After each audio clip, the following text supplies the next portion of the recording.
ಬೀದರ್ನಲ್ಲಿ ಈಗ ಶಾಪಿಂಗ್ ಇನ್ನಷ್ಟು ಸ್ಮಾರ್ಟ್ ಯಾಕೆಂದ್ರೆ ಬಂದಿದೆ ರಿಲಯನ್ಸ್ ಡಿಜಿಟಲ್ನ ಹೊಸ second branch. TV, fridge, washing machine, mobile, laptop ಸೇರಿದಂತೆ ಎಲ್ಲ ಹೊಸ ಟೆಕ್ನಾಲಜಿ ಉತ್ಪನ್ನಗಳು ಈಗ ಒಂದೇ ಜಾಗದಲ್ಲಿ ಲಭ್ಯ. ಗ್ರ್ಯಾಂಡ್ ಓಪನಿಂಗ್ ಆಫರ್ ಈಗ ಜೋರಾಗಿದೆ. ಆಯ್ಕೆ ಮಾಡಿದ ಪ್ರಾಡಕ್ಟ್ಗಳ ಮೇಲೆ 26,000 ತನಕ ಇನ್ಸ್ಟೆಂಟ್ ಡಿಸ್ಕೌಂಟ್ ಪಡೆಯಿರಿ. ಸುಲಭ ಫೈನಾನ್ಸ್ ಸೌಲಭ್ಯ, ವೇಗವಾದ ಡೆಲಿವರಿ ಮತ್ತು ಇನ್ಸ್ಟಾಲೇಷನ್, ದೊಡ್ಡ ದೊಡ್ಡ ಬ್ರ್ಯಾಂಡ್ಗಳ ಅತ್ಯುತ್ತಮ ಕಲೆಕ್ಷನ್. ಹಾಗಾದ್ರೆ ಇನ್ನೇಕೆ ತಡ? ಇವತ್ತೇ ಭೇಟಿ ನೀಡಿ ರಿಲಯನ್ಸ್ ಡಿಜಿಟಲ್, ಗುಂಪಾ ಮೇನ್ ರೋಡ್, ಮೈಲೂರು ಕ್ರಾಸ್ ಹತ್ತಿರ, ಬೀದರ್. ಹೆಚ್ಚಿನ ಮಾಹಿತಿಗಾಗಿ ಸ್ಕ್ರೀನ್ ಮೇಲೆ ಕಾಣಿಸುತ್ತಿರುವ ಸಂಖ್ಯೆಗೆ ಕರೆ ಮಾಡಿ. ರಿಲಯನ್ಸ್ ಡಿಜಿಟಲ್, ಟೆಕ್ನಾಲಜಿಯ ಹೊಸ ಅನುಭವ. ಇದರಲ್ಲಿ second Reliance Digital store Gumpa road ಅಲ್ಲಿ ಲಾಂಚ್ ಆಗಿದೆ. ಇದರಲ್ಲಿ ಎಕ್ಸೈಟಿಂಗ್ ಆಫರ್ಸ್ ನಡೀತಾ ಇದೆ. ಅಪ್ಲಯನ್ಸಸ್ ಮೇಲೆ, ವಾಷಿಂಗ್ ಮಷಿನ್ ಮೇಲೆ, ಲ್ಯಾಪ್ಟಾಪ್ಸ್ ಮೇಲೆ there is 0% EMI, up to 26,000 cash back offers ನಡೀತಾ ಇದೆ. ಸೊ ವಿಸಿಟ್ ಮಾಡಿ Gumpa road, Bidar, Reliance Digital stores.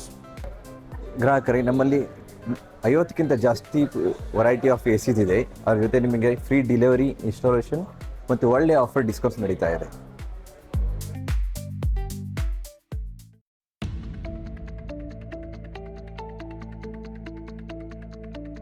ರಾಜ್ಯದ ಸ್ಥಳೀಯ ಸಂಸ್ಥೆಗಳಾದ ಗ್ರಾಮ ಪಂಚಾಯತ್, ತಾಲೂಕಾ ಪಂಚಾಯತ್ ಹಾಗೂ ಜಿಲ್ಲಾ ಪಂಚಾಯತ್ಗಳಲ್ಲಿ ಮಹಿಳೆಯರಿಗೆ ಮೀಸಲಾತಿ ನೀಡಿದ್ದು ದೇಶದಲ್ಲಿಯೇ ಪ್ರಪ್ರಥಮ ಬಾರಿ ಜಾರಿಗೆ ತಂದಿದ್ದು ಕರ್ನಾಟಕ ರಾಜ್ಯದಲ್ಲಿ ಕಾಂಗ್ರೆಸ್ ಪಕ್ಷ ಎಂದು ಕೆಪಿಸಿಸಿ ಪ್ರಚಾರ ಸಮಿತಿ ಉಪಾಧ್ಯಕ್ಷ ಭೀಮಣ್ಣ ಮೇಟಿ ತಿಳಿಸಿದರು. ಶನಿವಾರ ಇಲ್ಲಿಯ ಜಿಲ್ಲಾ ಪತ್ರಿಕಾ ಭವನದಲ್ಲಿ ಅವರು ಮಾತನಾಡಿ, ಕೇಂದ್ರದಲ್ಲಿ UPA ಸರ್ಕಾರದ ಅವಧಿಯಲ್ಲಿ ಜಾರಿಗೆ ತಂದಿರುವ ಕಾನೂನುಗಳು ಇವತ್ತಿಗೂ ಸಮಾಜದಲ್ಲಿಯ ಕಟ್ಟಕಡೆಯ ಜನರಿಗೆ ಅದರ ಲಾಭ ಸಿಗುತ್ತಿದೆ ಎಂದರು. ರಾಷ್ಟ್ರೀಯ ಮಹಾತ್ಮ ಗಾಂಧಿ ಉದ್ಯೋಗ ಖಾತ್ರಿ ಕಾನೂನು ಜಾರಿಯಿಂದ ಕೊರೋನಾ ಸಾಂಕ್ರಾಮಿಕ ಕಾಯಿಲೆ ಸಮಯದಲ್ಲಿ ಬಹಳಷ್ಟು ಬಡ ಜನರಿಗೆ ಅನುಕೂಲವಾಗಿದೆ ಎಂದರು. 33% ಸಂಸತ್ನಲ್ಲಿ ವಿಧಾನಸಭೆಗಳಲ್ಲಿ ಮಹಿಳೆಯರಿಗೆ ಮೀಸಲಾತಿ ತರುವ ಮಸೂದೆಯಿಂದ SC, ST ಮತ್ತು OBC ಸಮುದಾಯದವರಿಗೆ ಅನ್ಯಾಯವಾಗುತ್ತಿತ್ತು. ಆದುದರಿಂದ ಪ್ರತಿಪಕ್ಷಗಳು ವಿರೋಧ ಮಾಡಿ ಮಸೂದೆ ಮಂಡನೆ ಅವಕಾಶ ನೀಡಲಿಲ್ಲ ಎಂದವರು ಹೇಳಿದರು. ಪ್ರಧಾನಿ ಮೋದಿ ಅವರು ಲೋಕಸಭೆ ಸಂಸತ್ನಲ್ಲಿ ಮಂಡಿಸಲು ಉದ್ದೇಶಿಸಿರುವ ಮಹಿಳಾ ಮೀಸಲಾತಿ ಮಸೂದೆ ವಿಷಸ್ಪರ್ಶ ಚಾಕ್ಲೇಟ್ ಆಗಿತ್ತು ಎಂದು ದೂರಿದರು.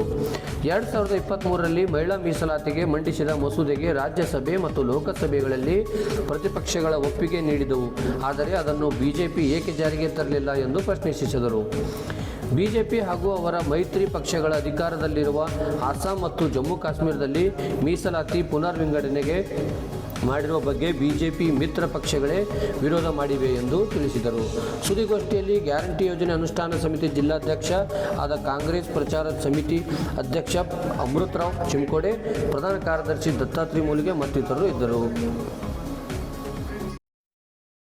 ಚೆನ್ನಾಗಿ ಭೀಮಣ್ಣ ಭೇಟಿ ಕೇಳಿದಾಗ ತಮ್ಮಲ್ಲಿ ಒಂದು ತಿಳಿಸ್ತಕ್ಕಂಥ ಪ್ರೊಫೆಸರ್ ಕೆಲಸ ತಾವು ಮಾಡಬೇಕು, ಪ್ರಿನ್ಸಿಪಲ್ ಆಗಬೇಕು ಅಂತ ನಮ್ಗೆ ಕಳ್ಕಳಿಯಲ್ಲ.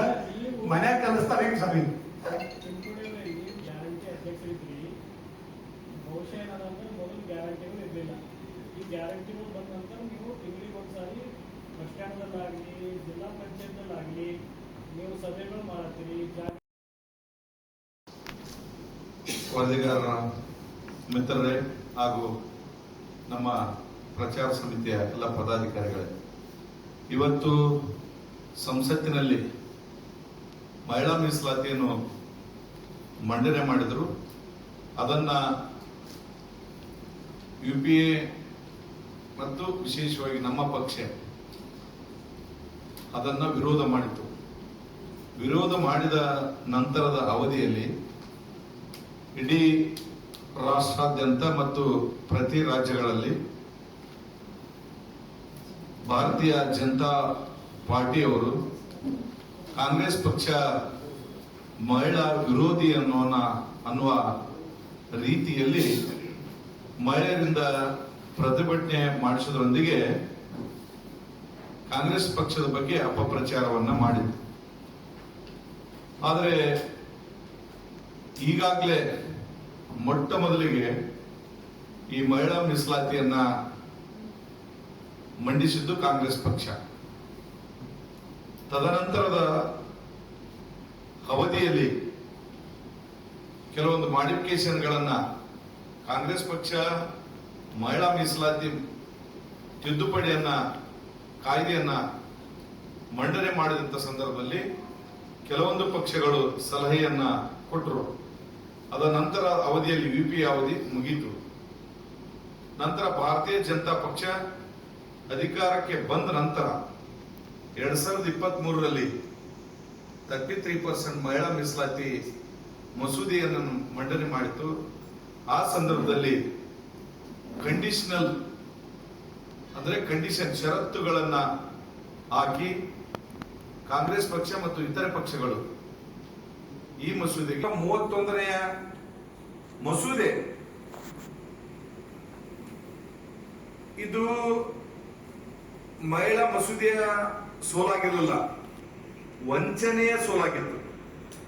ಯಾಕೆ ವಂಚನೆಯ ಸೋಲಾಗಿತ್ತು ಅಂತಂದ್ರೆ ಇದರಲ್ಲಿ ಏನು ಮಾಡಿದ್ರು ಅಂತಂದ್ರೆ 2 ಮಸೂದೆಗಳನ್ನ ಮತ್ತೆ ಸೇರಿಸಿದ್ರು. ಅದರಲ್ಲಿ ಒಂದು ಡಿಲಿಮಿಟೇಷನ್, ಕ್ಷೇತ್ರಗಳ ಪುನರ್ವಿಂಗಡಣೆ,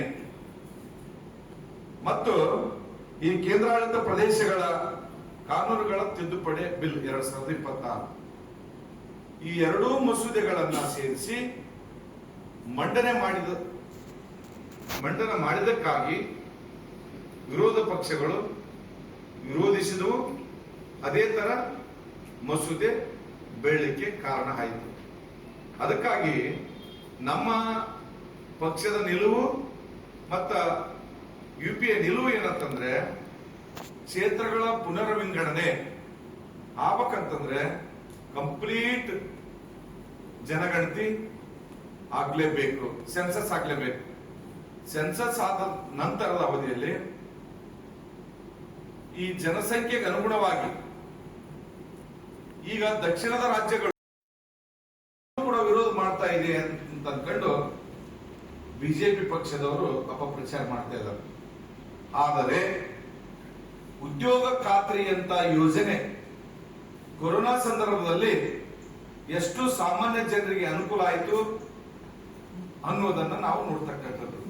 ಅಂದ್ರೆ UPA ಸರ್ಕಾರ ಕೊಟ್ಟಂತ ಕಾಯ್ದೆಗಳು, ಉದ್ಯೋಗ ಖಾತ್ರಿ ಆಗಿರ್ಬೋದು, RTE ಆಗಿರ್ಬೋದು, RTA ಆಗಿರ್ಬೋದು, ಇಂಥ ಅದ್ಭುತ ಕಾನೂನುಗಳು ಸಾಮಾನ್ಯ ಜನರಿಗೆ, ಸಮಾಜದ ಕಟ್ಟಕಡೆ ವ್ಯಕ್ತಿಗಳಿಗೆ ಇವು ಇವತ್ತಿನವರೆಗೂ ನಡೀತಾ ಇದ್ದಾವೆ. ಆದ್ರೆ MNRGA ಮಹಾತ್ಮ ಗಾಂಧಿ ರಾಷ್ಟ್ರೀಯ ಗ್ರಾಮೀಣ ಏನು ಯೋಜನೆ ಇದೆ ಅದನ್ನ ತೆಗೆದು GRAMJI ಅಂತ ಮಾಡಿದ್ರು. ಅಂದ್ರೆ ನಮಗೆ ಏನು ಕಷ್ಟ ಇದೆ, ನಾವು ಒಂದು ಗ್ರಾಮ ಪಂಚಾಯಿತಿಯಲ್ಲಿ ಆಕ್ಷನ್ ಪ್ಲಾನ್. ನಗರದ ಶಿವನಗರ್ ಉತ್ತರದಲ್ಲಿ ನೂತನವಾಗಿ ನಿರ್ಮಿಸಲಾದ ಸಿದ್ದಾರೆಡ್ಡಿ ಸ್ಕೌಟ್ಸ್ ಗೈಡ್ ಭವನವನ್ನು ಶುಕ್ರವಾರ ಕಲ್ಯಾಣ ಕರ್ನಾಟಕ ಅಭಿವೃದ್ಧಿ ಮಂಡಳಿ ಅಧ್ಯಕ್ಷ ಡಾಕ್ಟರ್ ಅಜಯ್ ಸಿಂಗ್ ಲೋಕಾರ್ಪಣೆ ಮಾಡಿದರು. ನಂತರ ಅವರು ಮಾತನಾಡಿ, ಕಲ್ಯಾಣ ಕರ್ನಾಟಕ ಅಭಿವೃದ್ಧಿ ಮಂಡಳಿಯಿಂದ ಈ ಭಾಗದ 7 ಜಿಲ್ಲೆಗಳಲ್ಲಿ ಅಕ್ಷರ ಆವಿಷ್ಕಾರ ಯೋಜನೆಯಡಿ ಸುಮಾರು ಮಾದರಿ 294 ಶಾಲೆಗಳನ್ನು ತೆರೆಯಲಾಗಿದೆ ಎಂದರು. Voice over 2. ಆರೋಗ್ಯ ಆವಿಷ್ಕಾರ ಯೋಜನೆಯಡಿ ಈ ಭಾಗದ ಎಲ್ಲ ಸಾರ್ವಜನಿಕರಿಗೆ ಆರೋಗ್ಯದ ದೃಷ್ಟಿಯಿಂದ ದೀರ್ಘ ಕಾಯಿಲೆಗಳಿಗೆ ಅನುದಾನ ಒದಗಿಸುವುದು ಹಾಗೂ ಸುಮಾರು 100 ಕೋಟಿ ವೆಚ್ಚದಲ್ಲಿ ಅರಣ್ಯ ಆವಿಷ್ಕಾರ ಯೋಜನೆಯಡಿ ಈ ಕ್ಷೇತ್ರವನ್ನು ಹಸಿರು ಕರುಣಿಸುಗೊಳಿಸುವುದು ಹಾಗೂ ಪರಿಸರ ಮಾಲಿನ್ಯ ತಡೆಯುವ ಉದ್ದೇಶ ಹೊಂದಿದ್ದೇವೆ. ಈ ಭಾಗದ ಕೊಪ್ಪಳ, ರಾಯಚೂರು, ಯಾದಗಿರಿ ಮತ್ತು ಬೀದರ್ ಸ್ಕೌಟ್ಸ್ ಭವನಗಳಿಗೆ ಒಟ್ಟು 8 ಕೋಟಿ ಒದಗಿಸಲಾಗಿದ್ದು, ಬೀದರ್ ಸಿದ್ದಾರೆಡ್ಡಿ ಸ್ಕೌಟ್ಸ್ ಭವನಕ್ಕೆ ಈಗಾಗಲೇ 2 ಕೋಟಿ ಒದಗಿಸಲಾಗಿದೆ. ಮೇಲಂತಸ್ತಿನ ಕಟ್ಟಡಕ್ಕೂ ಅನುದಾನ ನೀಡಲಾಗುವುದೆಂದು ಭರವಸೆ ನೀಡಿದರು. ಜಿಲ್ಲಾ ಉಸ್ತುವಾರಿ ಸಚಿವ ಈಶ್ವರ್ ಖಂಡ್ರೆ ಮಾತನಾಡಿ, ಭಾರತ ಸ್ಕೌಟ್ಸ್ ಮತ್ತು ಗೈಡ್ಸ್ನಿಂದ ಪರಿಶ್ರಮ ಹಾಗೂ ಸೇವಾ ಮನೋಭಾವ ಗಟ್ಟಿಯಾಗುತ್ತದೆ ಎಂದರು. ಇಂದು ಯುವಜನತೆ DJ ಸೌಂಡ್ಗೆ ಮೆಲುಕು ಹಾಕುತ್ತಿದೆ. ಮದ್ಯಪಾನ, ಧೂಮ್ರಪಾನದಲ್ಲಿ ತೊಡಗಿ ತಮ್ಮ ಅಮೂಲ್ಯ ಜೀವನ ನಾಶ ಮಾಡಿಕೊಳ್ಳುತ್ತಿರುವವರು ಇಂದು ಯುವತಿಯರು ಸಹ ಕೆಟ್ಟ ಚಟಗಳಿಗೆ ದಾಸರಾಗುತ್ತಿರುವುದು ಕಳವಳಕಾರಿ ಸಂಗತಿಯಾಗಿದೆ. ಈ ದುರಂತದಿಂದ ಪಾರಾಗಲು ಯುವಜನತೆಗೆ ಸಾಂಸ್ಕೃತಿಕ, ಸಾಮಾಜಿಕ, ದೈಹಿಕ ಹಾಗೂ ಮಾನಸಿಕ ಚಟುವಟಿಕೆಗಳಿಂದ ಕೂಡಿರುವ ಭಾರತ ಸ್ಕೌಟ್ಸ್ ಮತ್ತು ಗೈಡ್ಸ್ ಸಂಸ್ಥೆಗೆ ಮಾರು ಹೋಗುವಂತೆ ಕರೆ ನೀಡಿದರು. ಇದೇ ವೇಳೆ ವಿಧಾನ ಪರಿಷತ್ ಸದಸ್ಯ MG ಮೂಳೆ, ಅನುಭವ ಮಂಟಪದ ಅಧ್ಯಕ್ಷ ನಾಡೋಜ ಪೂಜ್ಯ ಡಾಕ್ಟರ್ ಬಸವಲಿಂಗ ಪಟ್ಟದೇವರು, ಸ್ಕೌಟ್ಸ್ ರಾಜ್ಯ ಸಹಾಯಕ ಆಯುಕ್ತ CB Patil Okli, doctor SS Siddareddy, foundation ಅಧ್ಯಕ್ಷ ಡಾಕ್ಟರ್ ವಿಕ್ರಮ್ ಸಿದ್ದಾರೆಡ್ಡಿ, ವೇದಿಕೆ ಸ್ಕೌಟ್ಸ್ ಮತ್ತು ಗೈಡ್ಸ್ ಜಿಲ್ಲಾ ಉಪಾಧ್ಯಕ್ಷರಾದ ಪ್ರೊಫೆಸರ್ ಲೀಲಾವತಿ ಚಾಕೋತೆ ಹಾಗೂ ಡಾಕ್ಟರ್ ಅಬ್ದುಲ್ ಖದೀರ್ ಉಪಸ್ಥಿತರಿದ್ದರು. ಅಲ್ಪಸಂಖ್ಯಾತರ ಮಹಿಳಾ ಪದವಿ ಪೂರ್ವ ಕಾಲೇಜು ಕಟ್ಟಡಕ್ಕೆ ನಗರದಲ್ಲಿ ಶುಕ್ರವಾರ ಜಿಲ್ಲಾ ಉಸ್ತುವಾರಿ ಸಚಿವ ಈಶ್ವರ್ ಖಂಡ್ರೆ ಹಾಗೂ ಪೌರಾಡಳಿತ ಮತ್ತು ಹಜ್ ಸಚಿವ ರಹೀಂ ಖಾನ್ ಜಂಟಿಯಾಗಿ ಶಂಕುಸ್ಥಾಪನೆ ನೆರವೇರಿಸಿದರು. ರಾಜ್ಯ ಸರ್ಕಾರ ಅಲ್ಪಸಂಖ್ಯಾತರು, ಹಿಂದುಳಿದ ವರ್ಗದವರ ಶೈಕ್ಷಣಿಕ, ಸಾಮಾಜಿಕ ಹಾಗೂ ಆರ್ಥಿಕ ಅಭಿವೃದ್ಧಿಗೆ ನಿರಂತರವಾಗಿ ಶ್ರಮಿಸುತ್ತಿದೆ ಎಂದು ಈಶ್ವರ್ ಖಂಡ್ರೆ ತಿಳಿಸಿದರು. Voice over 3. ಕಾಲೇಜಿನಿಂದ ಅಲ್ಪಸಂಖ್ಯಾತರ ವಿದ್ಯಾರ್ಥಿನಿಯವರಿಗೆ ಅನುಕೂಲವಾಗಲಿದೆ ಎಂದು ಹೇಳಿದರು. ಅಲ್ಪಸಂಖ್ಯಾತರ ವಿದ್ಯಾರ್ಥಿನಿಯರಿಗೆ ಗುಣಮಟ್ಟದ ಶಿಕ್ಷಣ ಒದಗಿಸಲು ರೂಪಾಯಿ 4.96 ಕೋಟಿ ವೆಚ್ಚದಲ್ಲಿ ಪದವಿ ಪೂರ್ವ ಕಾಲೇಜು ಕಟ್ಟಡ ನಿರ್ಮಿಸಲಾಗುತ್ತಿದೆ ಎಂದು ರಹೀಂ ಖಾನ್ ತಿಳಿಸಿದರು. ಕಾಲೇಜು ಜಿಲ್ಲೆಯ ಶೈಕ್ಷಣಿಕ ಅಭಿವೃದ್ಧಿಗೆ ತನ್ನದೇ ಆದ ಕೊಡುಗೆ ನೀಡಲಿ ಎಂದು ತಿಳಿಸಿದರು. ಜಿಲ್ಲಾ ಪಂಚಾಯಿತಿ ಮುಖ್ಯ ಕಾರ್ಯನಿರ್ವಾಹಕ ಡಾಕ್ಟರ್ ಗಿರೀಶ್ ಬದೋಲೆ, ಮುಖಂಡ ಮೊಹಮ್ಮದ್ ಗೌಸ್, ಶಾಹೀನ್ ಶಿಕ್ಷಣ ಸಂಸ್ಥೆಗಳ ಸಮೂಹದ ಅಧ್ಯಕ್ಷ ಡಾಕ್ಟರ್ ಅಬ್ದುಲ್ ಖದೀರ್, ಮಂದೀಪ್ ಕೌರ್, ಮನ್ಸೂರ್ ಅಹಮದ್ ಖಾದ್ರಿ ಸೇರಿದಂತೆ ಮತ್ತಿತರರು ಉಪಸ್ಥಿತರಿದ್ದರು. ಕೇಂದ್ರ ಸರ್ಕಾರವು ಪಂಚರಾಜ್ಯಗಳ ಚುನಾವಣೆ ಮುಗಿದ ತಕ್ಷಣ ಪೆಟ್ರೋಲ್ ಹಾಗೂ ಡೀಸೆಲ್ ದರವನ್ನು ಪ್ರತಿ ಲೀಟರ್ಗೆ ರೂಪಾಯಿ 3ರಷ್ಟು ಹೆಚ್ಚಿಸಿರುವುದನ್ನು ಖಂಡಿಸಿ ಆಮ್ ಆದ್ಮಿ ಪಾರ್ಟಿ ಕರ್ನಾಟಕದ ಬೀದರ್ ಜಿಲ್ಲಾ ಘಟಕ ತೀವ್ರ ಆಕ್ರೋಶ ವ್ಯಕ್ತಪಡಿಸಿದ್ದಾರೆ. ಈ ಕುರಿತು ಪ್ರಧಾನಮಂತ್ರಿಗಳಿಗೆ ಜಿಲ್ಲಾಧಿಕಾರಿಗಳ ಮುಖಾಂತರ ಮನವಿ ಸಲ್ಲಿಸಿದ ಪಕ್ಷದ ಮುಖಂಡರು ಈಗಾಗಲೇ ಅಗತ್ಯ ವಸ್ತುಗಳ ಬೆಲೆ ಏರಿಕೆಯಿಂದ ಸಂಕಷ್ಟದಲ್ಲಿರುವ ಬಡ ಮತ್ತು ಮಧ್ಯಮ ವರ್ಗದ ಜನರಿಗೆ ಇಂಧನ ದರ ಏರಿಕೆ ಮತ್ತೊಂದು ದೊಡ್ಡ ಹೊಡೆತವಾಗಿದೆ ಎಂದು ಆರೋಪಿಸಿದರು. Voice over 4. ಅಡುಗೆ ಅನಿಲದ ಬೆಲೆ ಹೆಚ್ಚಳದಿಂದ ಬಡ ಪರಿವಾರಗಳ ಜೀವನ ಅಸ್ತವ್ಯಸ್ತವಾಗಿದ್ದು ಕುಟುಂಬಗಳ ನಿರ್ವಹಣೆ ಕಷ್ಟಕರವಾಗಿದೆ. ನಗರ ಹಾಗೂ ಗ್ರಾಮೀಣ ಪ್ರದೇಶಗಳಲ್ಲಿ ಹೋಟೆಲ್ ಉದ್ಯಮ ಕೂಡ ಸಂಕಷ್ಟಕ್ಕೆ ಸಿಲುಕಿದ್ದು ಅನೇಕ ಸಣ್ಣ ವ್ಯಾಪಾರಿಗಳು ನಷ್ಟ ಅನುಭವಿಸುತ್ತಿದ್ದಾರೆ. ದಿನನಿತ್ಯದ ಖರ್ಚು ಹೆಚ್ಚಾಗಿ ಸಾಮಾನ್ಯ ಜನರು ಬದುಕು ಸಾಗಿಸುವುದೇ ಕಷ್ಟವಾಗಿದೆ ಎಂದು ಮನವಿಯಲ್ಲಿ ತಿಳಿಸಿದ್ದಾರೆ. ಈ ಸಂದರ್ಭದಲ್ಲಿ ಪಕ್ಷದ ಜಿಲ್ಲಾಧ್ಯಕ್ಷ ಸಿದ್ದು ಫುಲಾರಿ, ಉಪಾಧ್ಯಕ್ಷ ರಾಜ್ಕುಮಾರ್ ಎನ್ ಪಾಟೀಲ್ ಬಾವ್ಗಿ, ಎಂಡಿ ಜಾವೇದ್, ಪ್ರಧಾನ ಕಾರ್ಯದರ್ಶಿ ವೆಂಕಟರಾವ್ ಹಿಂಡ, ನಂದಿ ಬಸವ ಪಾಟೀಲ್, ಡಿಕೆ ಯೋಹಾನ್, ಕಾಂಟ್ಯಪ್ಪ ಗುಪ್ತಾ ಹಾಗೂ ಓಂಕಾರ್ ಉಪಸ್ಥಿತರಿದ್ದರು.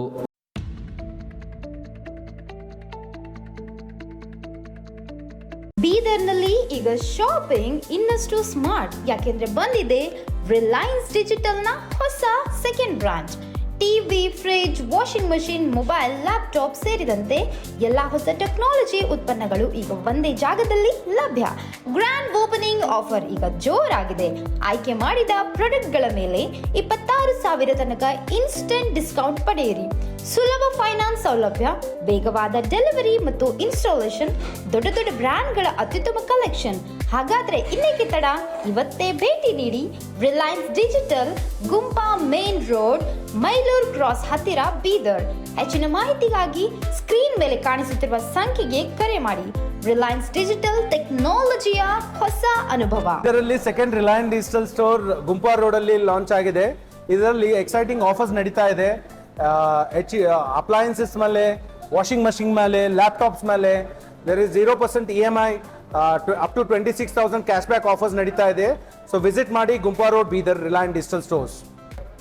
ಗ್ರಾಹಕರಿಗೆ ನಮ್ಮಲ್ಲಿ 50ಕ್ಕಿಂತ ಜಾಸ್ತಿ ವೆರೈಟಿ ಆಫ್ ಎ ಸಿಸ್ ಇದೆ. ಅದ್ರ ಜೊತೆ ನಿಮಗೆ ಫ್ರೀ ಡೆಲಿವರಿ, ಇನ್ಸ್ಟಾಲೇಷನ್ ಮತ್ತು ಒಳ್ಳೆಯ ಆಫರ್ ಡಿಸ್ಕೌಂಟ್ಸ್ ನಡೀತಾ ಇದೆ.